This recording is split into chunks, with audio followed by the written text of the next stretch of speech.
Hi there, Sandra here from createinspain. Now you might be thinking, what on earth have you got a baking sheet in your craft room for?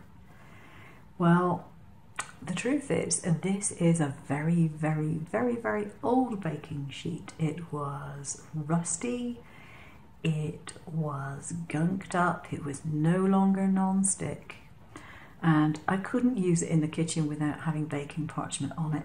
And to be honest, I have 4 of these, the rest of them were in better condition, and I don't need 4 cookie sheets these days.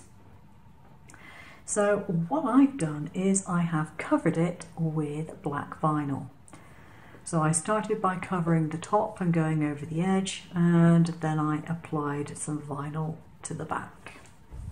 And that's worked really well for what I want to use it for, because this is a magnet and this is magnetic. I can almost pick it up with that magnet. This is a great improvement on some of the magnetic sheet that I've got, which is barely magnetic at all. This is supposedly magnetic sheet.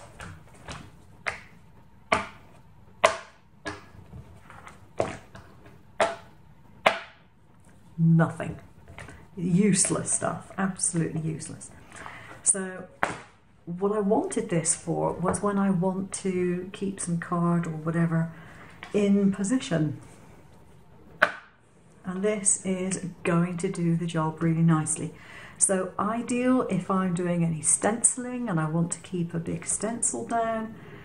Ideal if I want to just keep something in place while I'm painting or colouring or something like that.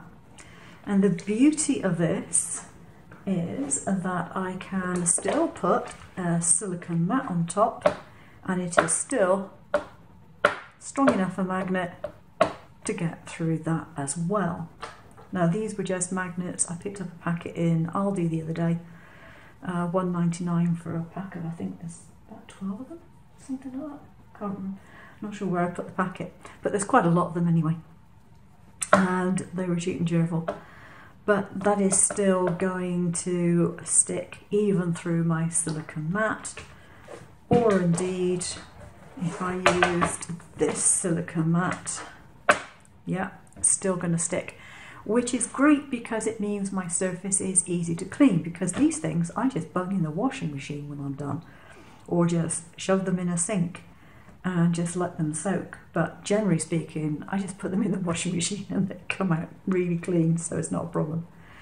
So yeah, that's my tip for today. If you want something to be able to keep your paper in place, or anything else that happens to be used, if it's fabric or whatever, it doesn't make any difference, and you happen to have a tray that magnets are attracted to, do test it with a magnet before you do all this. Then it's a worthwhile thing to do if you've got one hanging around. Now I cleaned it up using a specialist glass cleaner for fires. We got a log fire and we have a specialist glass cleaner which is absolutely brilliant at getting off a load of gunk. I cleaned it up with that, gave it a good scrub, and then I washed it off, and then I went over it with rubbing alcohol to remove any extra grease.